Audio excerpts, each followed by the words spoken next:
an angry tirade or a temper tantrum, well, we've all been there. Except it's really terrible when the focus of it is all pointed towards you.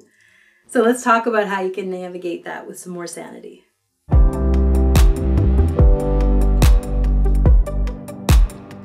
I'm Kiran. And when your spouse is in the middle of an angry tirade or some kind of a temper tantrum, there's a couple of things that's really helpful to keep in mind. Something to firstly consider is that it's okay. They don't have to be happy. In fact, it's totally okay that they're freaking out. Now, this is a hard one, and we usually want to jump in really quickly and feel like we could somehow solve it or somehow change their mood or state. But the first thing we really need to recognize is it's okay. A freak out is a freak out.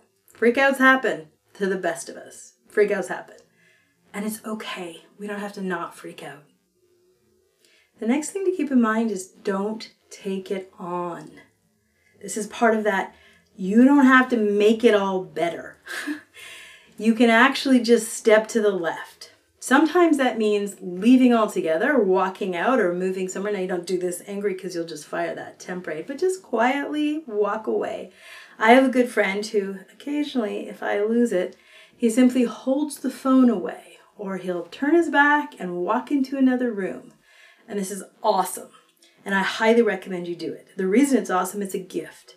Because when your partner comes sane, and they're trying to pick up all the pieces, not having hurt you is one of the great gifts. And we all know that because we've all been there. We've all had a temper tantrum ourselves, and it sucks. And we come to and we're making apologetic brownies or apologetic hugs. And if they weren't harmed in the process, it's a wonderful thing. So you being able to take care of yourself and not take it on is a great gift. And lastly, don't try to solve and don't try to make it better until they're sane. Wait until there's some moderate level of sanity before you communicate, before you get centered, before the two of you figure out where the impasse is or what really needs to change or what needs to be different. Don't attempt to make any of this communication happen when your spouse is in a tirade, because sanity is the only place you can find clarity. If you're engaged in this temper tantrum or tirade, you're not going to get any clarity. So don't even try, and that will make it painful, and then there'll be this engagement of more fight. So just don't even try to solve it until your loved one gets clear. So I'd love to know what hooks you. I'd love to know what happens that you feel like you need to make it better.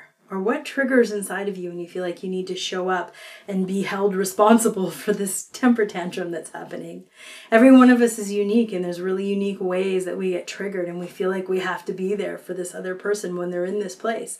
So I'd love to hear from you what that is. You can just fill it in the comments below. It's a great conversation. And I'd love it if you wanted to share your voice and share your stories, because together, peace and freedom is a little easier.